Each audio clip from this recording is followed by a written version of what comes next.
ते law express LLB या चॅनलमध्ये आज आपण पाहणार आहे कॉन्स्टिट्यूशनल 130 अमेंडमेंट। पार्लमेंटमध्ये म्हणजे लोकसभेत हे बिल मांडण्यात आलं। 130व जे कॉन्स्टिट्यूशनची सुधारणा आहे ती बिल जे ते युनियन मिनिस्टर होम म्हणजे आपले अमित शाह यांच्याकडनं हे बिल मांडण्यात आलेलं आहे आणि भारतीय लोकशाहीतील एक महत्त्वाचे राजकीय वळण मानले जाते।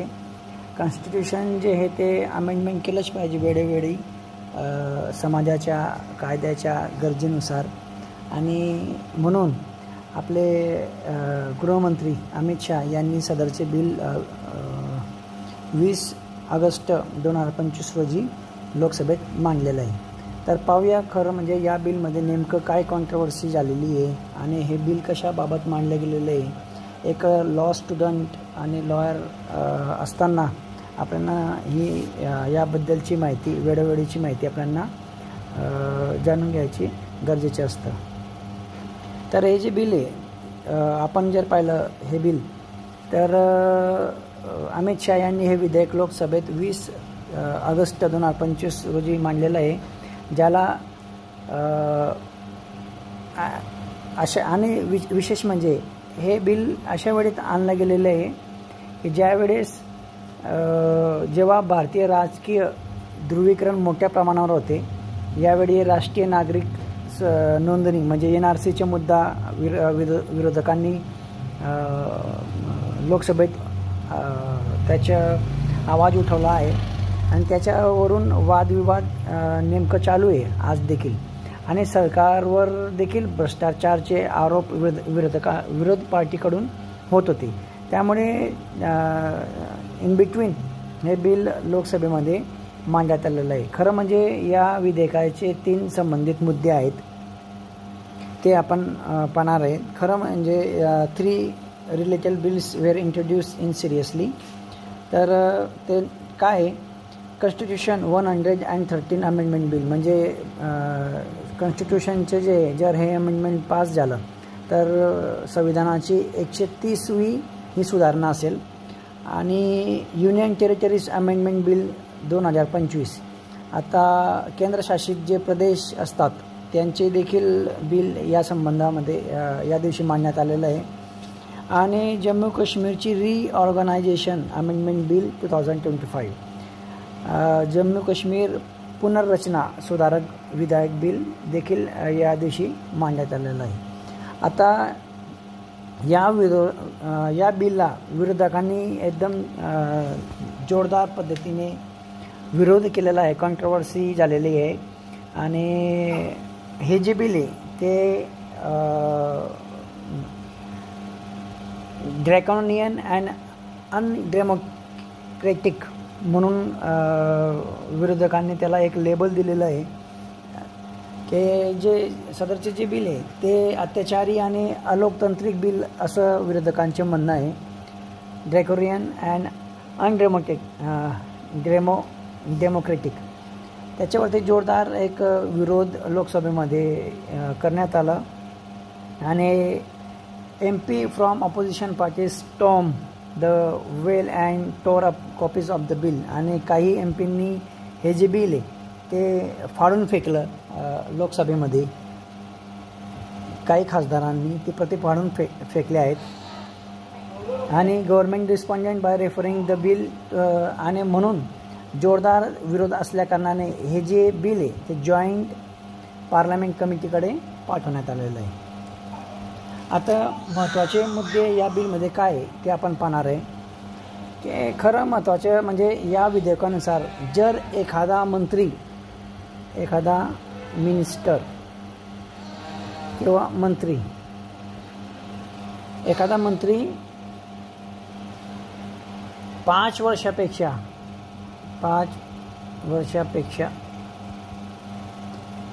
जास्त शिक्षेची तरतूद असलेल्या गुन्ह्यासाठी 5 वर्षापेक्षा ज्या सेक्शनमध्ये शिक्षा 5 वर्षापेक्षा जास्त आहे, आणि त्या सेक्शनमध्ये जर 30 दिवसापर्यंत तो जो मंत्री आहे तो मंत्री जर जेलमध्ये गेला, बरोबर की नाही, त्याला डिटेन्शनमध्ये ठेवलं, जेलमध्ये जर ठेवलं 30 दिवसापेक्षा जास्त, म्हणजे 31व्या दिवशी तो जो मिनिस्टर आहे तो आपोआप त्या पदापासून मुक्त होणार आहे. 31व्या दिवशी म्हणजे 30 दिवस ओलाटल्यानंतर 31व्या दिवशी जो तो मंत्री आहे त्याचे ते मंत्रिपद राहणार नाही. त्यासाठी काही नवीन विधेयकाची गरज नाही. या बिल हे जे बिल आहे जर पार्लमेंटमध्ये मान्य झालं तर मग तो जो मंत्री आहे 30 दिवसापर्यंत जेलमध्ये राहील आणि 31व्या दिवशी त्याचे ॲटोमॅटिक रिमूव्हल होईल, ते त्या पदावरून आपोआप त्या पदावरून त्याची हकालपट्टी होईल. म्हणून हे या बिलचं मुख्य हेतू आणि उद्दिष्ट आहे automatic removal from the office after 30 days of the detention, right. Arrest 30 days आणि ऑटोमॅटिक रिमूव्हल. तर याच्यामध्ये नेमकं काय आहे, 5 वर्षापेक्षा जास्त त्या कलमामध्ये शिक्षेची तरतूद असली पाहिजे. दुसरं काय आहे त्याच्यामध्ये की 30 दिवस जे ते जेलमध्ये असले पाहिजे आणि मग 31व्या दिवशी तो ऑटोमॅटिक रिमूव्हल होईल. तिसरी गोष्ट काय होईल, ते रिमूव्ह करताना ऑटोमॅटिकली रिमूव्हल होईल, त्याच्यामुळे कोणाची विधान अध्यक्षांची गरज नाही किंवा गव्हर्नर वगैरे त्या मिनिस्टरची इस्तिफा म्हणजे आपण जे देत असतो राजीनामा, तर राजीनामा वगैरे देखील देण्याची गरज नाही, ते ऑटोमॅटिक होऊन जाणार आहे. आणि सुटका झाला म्हणजे हा जो गुन्हा आहे तो पूर्ण गुन्हा कठाडा संपल्यानंतर सुटका झाल्यानंतर मग नियुक्तीसाठी पात्र असेल, बरोबर. आणि या दोषी सिद्ध होण्यासाठी म्हणजे या गुन्ह्यासाठी त्याला अप्लाइज मिनिस्टर आणि विशेष म्हणजे हा जो कायदा आहे फक्त मंत्र्यांसाठी नाही, तर हा कायदा जो आहे तो प्राईम मिनिस्टर, पंतप्रधान, युनियन मिनिस्टर म्हणजे केंद्रीय मंत्री, चीफ मिनिस्टर, मुख्यमंत्री आणि स्टेट मिनिस्टर, राज्यमंत्री यांना देखील हे विधेयक बांधिलकी राहणार आहे. कळालं. मग हे तुम्हाला सांगितलं मी 1 to 5 त्याचे जे कंडिशन्स आहेत ते सर्व एक्सप्लेन केलं. आता अजून याच्यामध्ये काय म्हटलं आहे की कोण कवर्ड आणि कोण रिमूव्हल प्रोसेस म्हणजे ऑफिशियल कवर्ड आणि रिमूव्हल प्रोसेस. आता कोण येणार आहे, prime minister, union cabinet minister. हे जे विधेयक आहे केंद्रीय कॅबिनेट मंत्री, मुख्यमंत्री आणि राज्यमंत्र्यांना लागू होतं. मात्र आता पाहू आपण हकालपट्टी प्रक्रियेची खालील प्रमाणे होणार आहे. अटक आणि ताब्यात ठेवणे. एखाद्या अधिकाऱ्याला 5 किंवा त्याहून अधिक वर्षाच्या शिक्षेच्या तरतूद असलेल्या गुन्ह्यासाठी सलग 30 दिवस ताब्यात ठेवलं म्हणजे डिटेन्शनमध्ये जर ठेवले जाते. नंतर मग 31व्या दिवशी हकालपट्टीचे जे आहे ते त्याचं चालू होऊन जाणार आहे. म्हणजे या कायद्यानुसार त्याची जी तरतूद आहे ती आरंभ होऊन जाणार आहे. ते म्हणजे ती जी प्रक्रिया ॲटोमॅटिक 31व्या दिवशी जे आहे ते चालू होऊन जाणार आहे. आता केंद्रीय राज्यमंत्र्यांसाठी राष्ट्रपती किंवा राज्यपालांना मंत्र्याला पदावरून काढण्याचा सल्ला दिला जातो, बरोबर की नाही. जर केंद्रीय मंत्री आणि राज्यमंत्री जे असेल तर राष्ट्रपती किंवा राज्यपालांना मंत्र्याला पदावरून काढण्याचा सल्ला दिला जात असतो.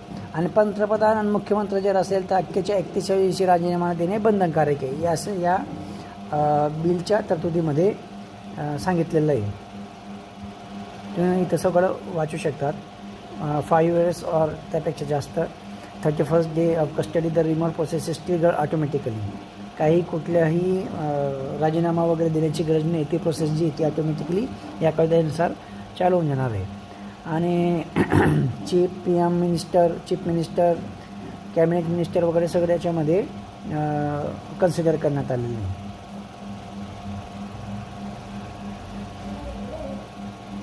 An official remove under this provision can be reappointment to their position under being released from custody. आणि कस्टडीमधून जर रिलीज झाला नंतर मग त्याला सुद्धा परत त्याला त्या पदावरती घेता येईल. आता सरकारची याच्यामध्ये गव्हर्नमेंट जस्टिफिकेशन काय आहे ते आता पाहणार आहे. सरकारने या विधेयकाला राजकारण स्वच्छ करण्यासाठी आणि चांगल्या प्रशासनासाठी एक महत्त्वाचे पाऊल म्हटलेले आहे. The government has position the constitution 130th amendment bill as a landmark reform aim as cleansing politics and reinforcing principles of good governance. बरोबर, चांगल्या पद्धतीने सुशासन स्पष्ट गव्हर्नमेंट चाललं पाहिजे म्हणून हे बिल सरकारकडून मांडले गेलेलं आहे. आता याच्यामध्ये मोरल स्टँडर्ड्स काय आहे, नैतिक मानके, तर होम मिनिस्टर अमित शाह असं म्हणतो, the stated that the framers of the constitution never envision a situation where a minister would govern from jail. त्यांचं असं म्हणणं आहे की राज्य घटना निर्मात्यांनी असा विचार केला नव्हता की एखादा मंत्री तुरुंगातून काम करेल. त्यांनी असं म्हटलं की मंत्र्याचे चरित्र आणि वर्तन कोणत्याही संशयापलीकडचे असले पाहिजे. The character and conduct minister should be beyond any ray of suspicion. जसं आता अरविंद केजरीवाल आणि झारखंडचे मुख्यमंत्री कोण होते, Shibu Soren I think so. तर ते जेलमध्ये राहूनसुद्धा त्यांनी ते मुख्यमंत्र्याचे पद त्याने उपभोगलेलं आहे आणि त्यांनी राजीनामा वगैरे काही दिला नव्हते. विरोधकांनी भरपूर विरोध केला मात्र त्यांनी राजीनामा दिला नव्हता. म्हणून मला वाटतं की हे जे बिल आहे म्हणजे असं जसे अरविंद केजरीवाल आणि शिबू सोरेन यांच्या झारखंडचे मुख्यमंत्र्यांनी त्यांच्या पदाचा फायदा घेतलेला आहे म्हणून हे बिल आणलं असावं.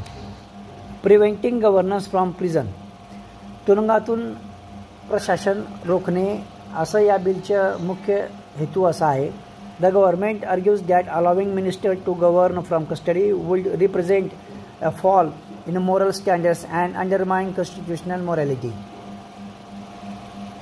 सरकारचं असं म्हणणं आहे की मंत्र्यांना तुरुंगातून प्रशासन चालवू देणे हे नैतिक मानकांचे उल्लंघन आहे आणि नेत्यांनी नैतिक आधारावर राजीनामा न देण्याचा एक नवा कल सुरू झाला होता असं सरकारने म्हटलं. म्हणजे अरविंद केजरीवाल आणि झारखंडचे मुख्यमंत्र्यांनी यांनी राजीनामा जेलमधून देखील दिला नव्हता. त्यामुळे स्पष्ट इथं झालेलं आहे. अकाउंटेबिलिटी मेजर म्हणजे समान मेजरमेंट लागू केलेलं आहे की बा bill is frame as a critical accountability mechanism to prevent the absurdity of governance from prison. सरकारचं असं म्हटलं होतं की हे जे विधेयक आहे कोणत्याही व्यक्ती किंवा पक्षासाठी नाही, ते ऑल ओव्हर सर्व मिनिस्टर, केंद्रीय मंत्री, युनियन मंत्री, राज्यमंत्री, PM देखील यामध्ये सोडण्यात आलेलं नाही. तर सर्वांना समान लागू होते म्हणून सत्ताधारी आघाडीच्या नेत्यांचाही त्याच्यामध्ये समावेश करण्यात आलेला आहे. इन्क्लुडिंग लीडर्स ऑफ NDA म्हणजे जे आताचे जे सरकार आहे त्यांना देखील हे बिल लागू राहणार आहे. आता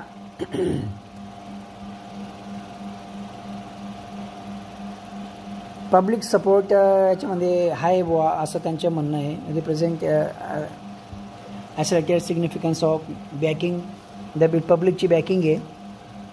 इक्वल ॲप्लिकेशन आहे की बुवा कुठलीही एक पार्टी वगैरे व्यक्तींना नाही आहे, इन्क्लुडिंग जे रुलिंग पार्टी आहे त्यांना देखील ते लागू होणार आहे.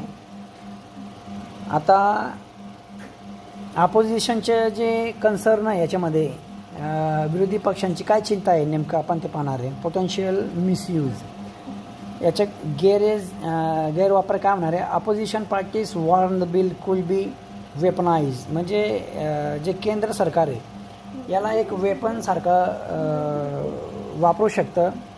म्हणजे विधेयक जे सत्ताधाऱ्यांकडून राजकीय जे विरोधकांना लक्ष्य करण्यासाठी वापरलं जाऊ शकतं असं विरोधकांचं म्हणणं आहे. आणि भाजप शासित नसलेल्या राज्यांमध्ये विशेषतः या बिलचे लागू म्हणजे जास्त करून अंमलबजावणी करण्यात येणार आहे असं अपोजिशनच्या पार्टीचे म्हणणं आहे. केंद्रीय तपास यंत्रणा जसे ED आहे, CBI आहे आणि राजकीय हेतूने मंत्र्यांना अटक करू शकतात आणि निवडून आलेले राज्य सरकारे त्याला अस्थिर करू शकतात. म्हणजे रॉंगफुल अरेस्ट डिस्टेबिलाइज इलेक्टेड स्टेट गव्हर्नमेंट. आता एखादी गव्हर्नमेंट व्यवस्थितपणे कामकाज चालू असेल तर मग कुठल्याही मंत्र्यांना किंवा ते गव्हर्नमेंटला विस्कळीत करणे असं ऑपोजिशनचं म्हणणे आहे. आता कॉन्स्टिट्युशनल मुद्दे काय याच्यामध्ये, ते critics label the bill draconian and anti constitutional असं विरोधकांचं म्हणणं आहे की अत्याचारी आणि राज्यघटनेच्या विरोधात सदरचे बिल आणलेलं आहे. Violates presumption of innocent until proven guilty. आता जोपर्यंत माणूस गुन्ह्यामध्ये सिद्ध होत नाही तोपर्यंत तो गुन्हेगार नसतो. तर हे जे सिद्धांत आहे, जे तत्व आहे presumption of innocence until proven guilty, हे सिद्धांत या कॉन्स्टिट्युशनल अमेंडमेंट बिलमध्ये त्या सिद्धांतांचं उल्लंघन होणार आहे असं विरोधकांचं म्हणणं आहे. त्यानंतर elected representative losing their positions based on mere police action. आणि एखादा मंत्री मोठ्या पदावर असेल मग पोलिसने त्याला अरेस्ट केलं, मग 30 दिवसापर्यंत तो जेलमध्ये राहिला आणि 30 दिवशी त्याचे जे पद आहे ते ऑटोमॅटिक पोलिसांच्या कारवाईमुळे ते गमावतील असं विरोधकांच्या म्हणणं आहे. म्हणून ते principle of natural justice and due process of law हे गव्हर्नमेंट हातामध्ये घेण्याची तरतूद करत आहे असं मनीष तिवारी काँग्रेसचे जे खासदार आहेत त्यांचं असं म्हणणं आहे. फेडरलिझम कन्सर्न्स म्हणजे राज्य व्यवस्थेची काय चिंता आहे याच्यामध्ये आपण पाहणार आहे. संघराज्य जे फेडरलिझम संघराज्य व्यवस्थेची चिंता काय आहे, the bill threatens Indian federal balance. आता जसं केंद्र सरकारला सेंट्रल गव्हर्नमेंटला पॉवर आहेत तसं स्टेट गव्हर्नमेंटला देखील पॉवर आहे. ते जे पॉवर्स आहेत ते मला वाटतं क्लास 1 आणि सूची क्लास 2 असं देण्यात आलेलं आहे. ते मला नेमकं पाहावं लागेल. मात्र पण कॉन्स्टिट्यूशनमध्ये क्लास 1 आणि क्लास 2ची जी सूची आहे त्यामध्ये स्टेटची वेगळी पॉवर्स आहेत आणि सेंट्रलला वेगळे पॉवर्स आहेत ते क्लासिफाय करण्यात आलेलं आहे.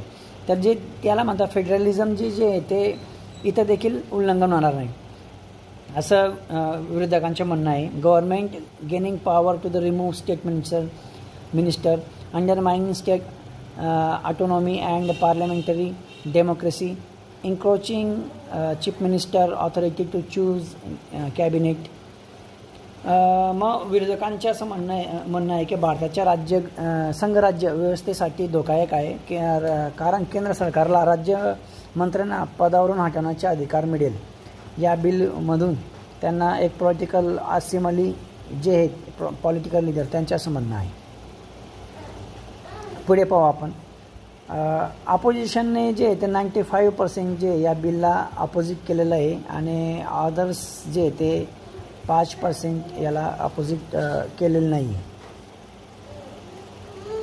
राईट. आता आपण याला पाहू की parliamentary proceeding and public reaction. संसदीय कार्यवाही आणि लोकांची प्रतिक्रिया काय आहे ते आपण पाहणार आहे.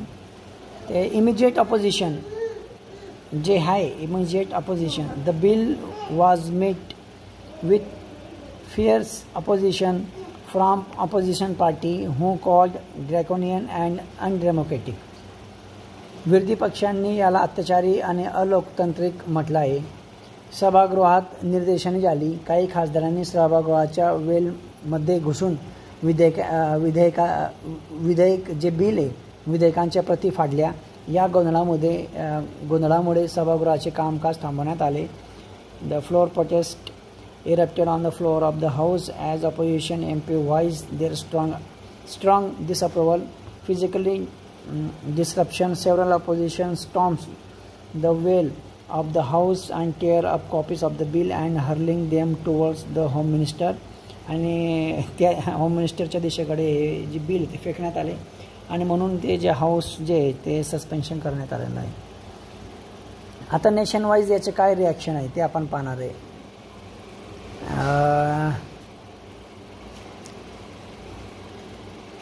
सरकारचे तीव्र विरोध पाहता जे बिल आहे जॉईंट पार्लमेंट कमिटीकडे म्हणजे एवढं या बिलला विरोध झाला म्हणून opposition claim to bill could weaponise and destabilise state government run by non BJP parties. जे सरकार जिथं BJP सरकार नाही आहे तिथं या कायद्याच्या जास्त प्रमाणाने लागू होणार आहे म्हणून जास्त पद्धतीने या बिलच्या ED आणि CBIच्या उपयोग करण्यात येणार आहे. असदुद्दीन ओवैसी, प्रियंका गांधी यांनी देखील या स्ट्रॉंगली आवाज उठवलेला आहे या बिलसाठी म्हणून हे जॉईंट पार्लमेंट कमिटीकडे हे बिल पाठवण्यात आलेलं आहे असं स्क्रुटनिटीसाठी असं अमित शहा यांचं म्हणणं आहे. आता सध्या स्थिती आणि पुढील पावले काय आहे, नेक्स्ट स्टेप्स याच्यामध्ये काय आहे. JPC जी कमिटी आहे संयुक्त संसदीय समिती ज्याला असं आपण म्हणतो सखोल अभ्यास केला जाईल. The constitution 130 amendment bill has been referred to the joint parliament committee for detail review. In response, in the intense opposition and the gravity of the proposed constitutional changes, Home Minister Amit Shah announced that the bill will be referred to Joint Parliament Committee for detailed review. आणि त्याच्यामध्ये काय JPC जे review आहे committee will scrutinise the bill potential impact on federal structure, innocent and proven guilty, principle balance of power. त्याच्यानंतर report submission केला जाईल. Report finding and recommendation to the parliament आणि debate त्याच्यामध्ये वोट वगैरे चर्चा होऊन वोट घेतलं जाईल. असं एकंदरीत थ्रेशोल्ड रिक्वायरमेंट्स त्याच्यामध्ये राहणार आहे. चर्चा होणार आहे, मतदान होणार आहे, अहवाल जे आहे तो संसदेत सादर केला जाईल आणि दोषी सिद्ध होईपर्यंत निर्दोष असतं हे तत्त्वाचा अभ्यास या जॉईंट पार्लमेंट कमिटीचे बिलचे जे लोक आहेत ते करणार आहे. आणि स्टेटेड दे विल आणि विशेष म्हणजे RJD, TMC आणि APचे जे मेंबर्स आहेत ते या बिलमध्ये पार्टिसिपेट झाले नव्हते. बरोबर.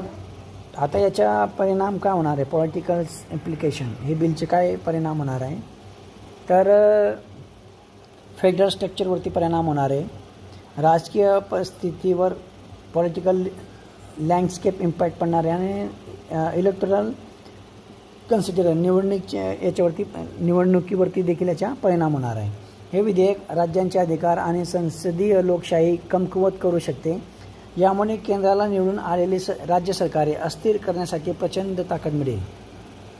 State autonomy and parliamentary democracy changes federal contract in fundamental ways givens enormous leverage to sabotage elected governments,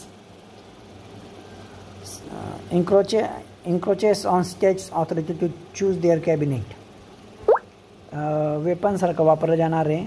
CBI EDच्या 90% 2014 पासून वापर करण्यात आलेला आहे असं अपोजिशनचं म्हणणं आहे आणि अपोजिशनलाच टार्गेट करण्यात आलेलं आहे. आणि जे नॉन BJP स्टेट आहे त्याला डिस्टेबिलाइज करण्याचं या बिलचं उद्देश आहे असं त्यांचं म्हणणं आहे. तर असे एकंदरीत परिस्थितीमध्ये हे जे सगळं आपण जे पाहिलं तर या बिलचं नेमकं उद्दिष्ट काय होता, कोणी आणला, का मांडला, कशासाठी, तर 130वा अमेंडमेंट जे आपण पूर्ण या पद्धतीने सखोल पद्धतीने अभ्यास केलेला आहे. तर मला वाटतं याच्यामध्ये जर तुमची काही शंका असेल तर मला प्रश्न विचारू शकतात, कमेंट करू शकतात. व्हिडिओ आवडला असेल लाईक करा, शेअर करा. धन्यवाद.